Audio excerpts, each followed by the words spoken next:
C'est Paintball TV qui se poursuit chez Scorpion Paintball pour parler de speedball en compagnie de notre expert Wissam. Pour toi, Wissam, c'est quoi la différence majeure entre le speedball et le rec-ball? Ben, le rec-ball, ça le dit dans le mot, c'est du paintball récréationnel, rec-ball. Il y a le speedball, c'est speedball. Puis il y a un autre volet aussi, c'est MilSim, c'est Military Simulation. Donc dans le paintball, il y a plusieurs styles de paintball, un peu comme au hockey. Je pense que la majorité de la population joue au hockey soit dans la rue ou dans une patinoire dehors, ce qui est à peu près l'équivalent, disons, du rec-ball, qui est un sport récréationnel, qui est drôle, qui est fait pour s'amuser. Puis tout le monde a commencé là au début, dans le fond. C'est comme ça que tout le monde a la piqûre. Et puis, tu as le volet compétition qui, eux, c'est plus compétitif, c'est plus sportif. Disons, c'est plutôt le volet le plus athlétique qui ressemble le plus à un sport professionnel, qui est le speedball. Puis dans le speedball, tu as plusieurs règles, dont le X-ball. Toi, je sais que tu as arrêté le speedball, mais est-ce que tu as complètement arrêté le paintball aussi? Non, des fois, ça m'arrive quelques fois dans l'année d'aller jouer récréationnellement avec des amis ou dans des gros événements, par exemple, qui s'organisent un peu partout dans la province. On se ramasse quelques joueurs, dont des joueurs de l'équipe Kamikaze. Puis on va jouer récréationnellement pour le fun, puis rire, puis avoir du bon temps. Ça prend des fois juste jouer pour le fun. C'est revenir à la base du paintball aussi, c'est très plaisant. Comment ils vous accueillent quand vous arrivez avec vos marqueurs ultra performants de speedball?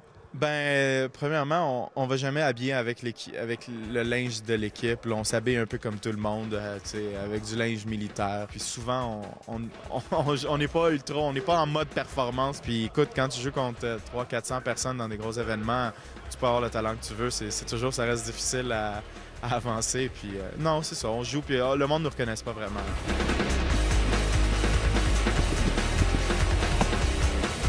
Je pense qu'il y a de la place pour tout le monde dans le paintball. Il y a plusieurs styles.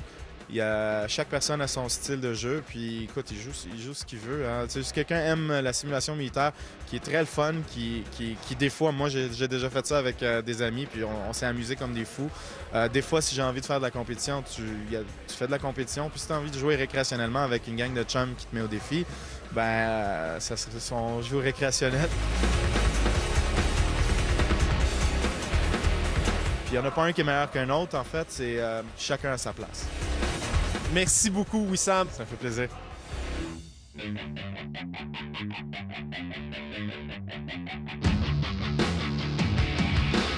Voici mon général!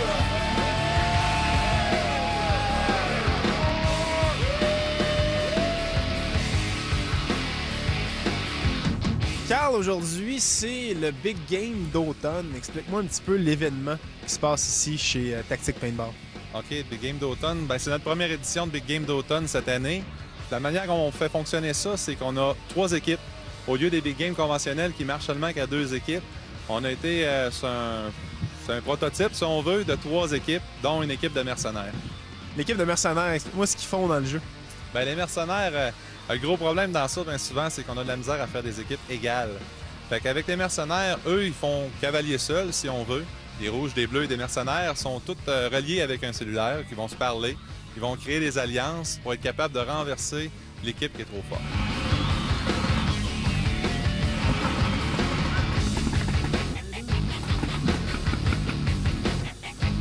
C'est qui les gagnants? Parce que les mercenaires, eux autres, peuvent aller d'un bord comme de l'autre. Est-ce qu'ils peuvent finir par gagner le Big Game? Non, les mercenaires, ils savent qu'eux, ils peuvent pas gagner, mais ils peuvent faire gagner une équipe. Ça, c'est officiel.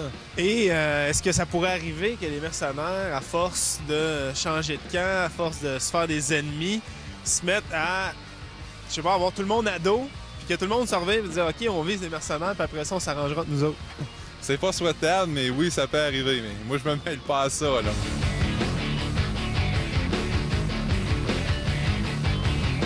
Je pense que c'est un concept que vous avez développé puis qui est intéressant. Comment ça fonctionne? Oui, l'héliportage, c'est un véhicule. Dans le fond, c'est un véhicule fermé, là, un Econoline là, qui est 4 roues motrices.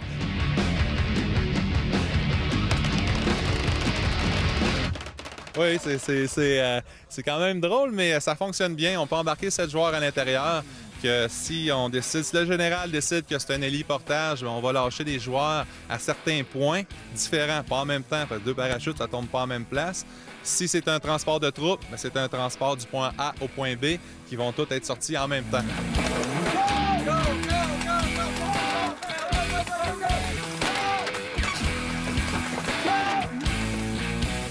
La Big Game d'automne chez les Tactiques Paintball en Beauce, c'est bien le fun d'en parler, mais ce qui est vraiment le fun, c'est de l'essayer.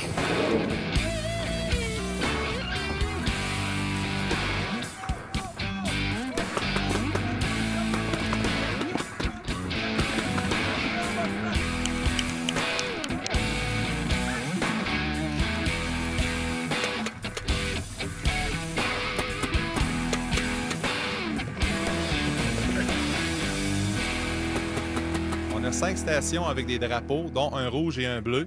Lorsque le drapeau est levé en haut, supposons les rouges, ça marque 1 point. À la fin du temps, première manche de l'avant-midi, de 9h à midi, et la manche d'après-midi de 1h à 4h. Mettons d'avant-midi qu'on va déterminer les points. Donc, s'il peut être bleu toute l'avant-midi, sauf dans la dernière minute, puis quand même finir avec les rouges. Oui, c'est carrément ça. T'as bien compris le principe.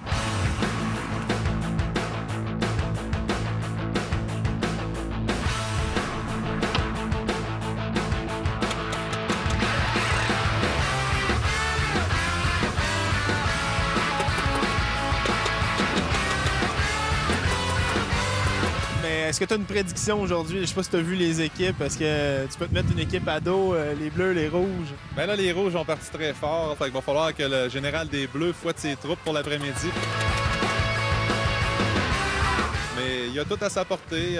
Il peut demander à n'importe quand au chauffeur d'avoir un héliportage ou un transport de troupes. Et encore mieux, peut-être faire alliance avec les mercenaires, vu que les mercenaires ont un tank avec une belle tourelle, là, que c'est... Ça brasse. Restez là, après la pause, Paintball TV se poursuit.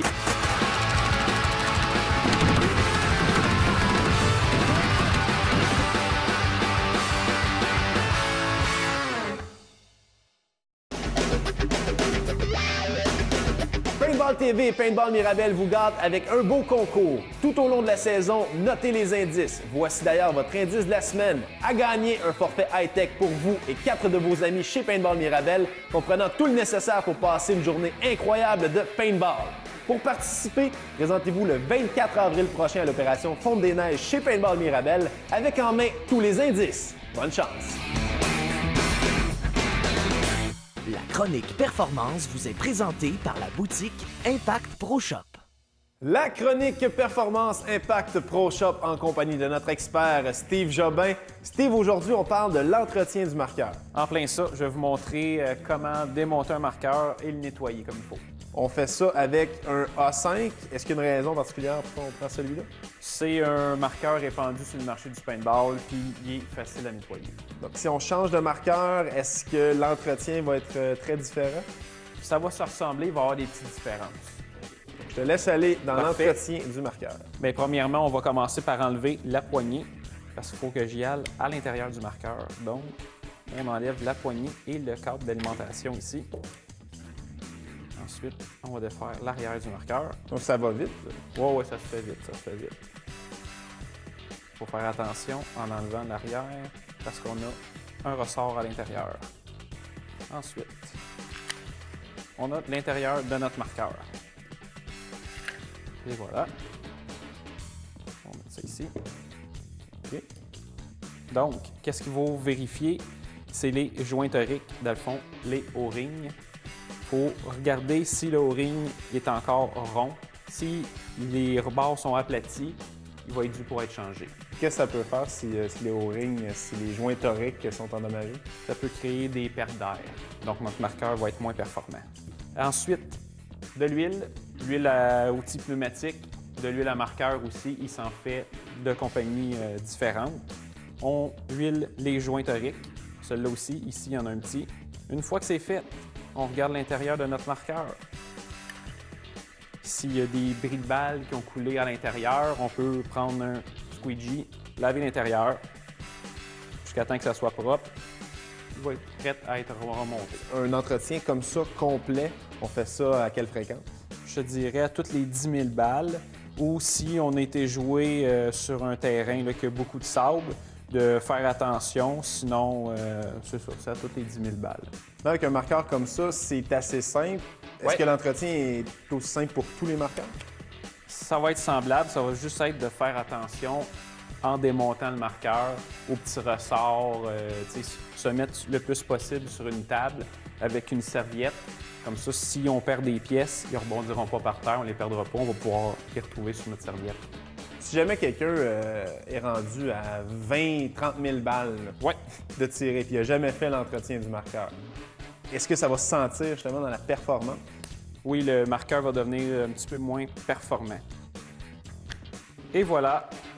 Aussi simple que ça. Aussi simple que ça. Donc, n'importe qui peut faire ça, mais moi, si je me sens plus ou moins à l'aise de démonter un marqueur comme ça, je peux aller voir un expert comme toi? Oui, tu peux te présenter. Là, la plupart des terrains de paintball ont des pro shops. Là, ils vont se faire un plaisir de t'aider.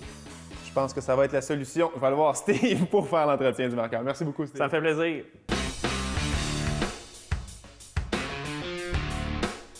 Bon, disons que je me suis pas donné de chance. J'ai été atteint sur le marqueur, sur le petit doigt, ici, sur le bras. Dans le dos, je pense. On a vu ce matin une arrivée glamour en limousine. Parle-moi un petit peu de cette idée-là. C'est big quand même. Là. Ça t'est venu de où? Ben c'est sûr que j'ai participé à mon Tipman Challenge cette année à Mirabel. J'ai trouvé que ça flashait, c'était une bonne idée. Puis monsieur Hugo Bigrand, je lui en ai parlé, j'ai dit je trouve ton idée bonne, il m'a tapé sur l'épaule, il dit vas-y mon grand, garde-toi.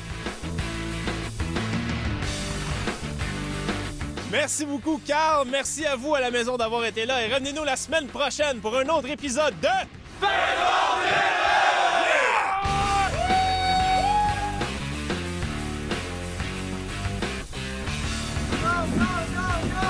Et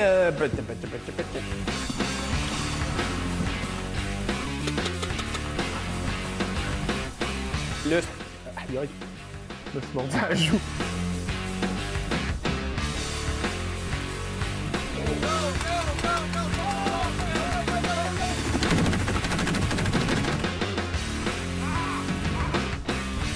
Ça roule, ça roule.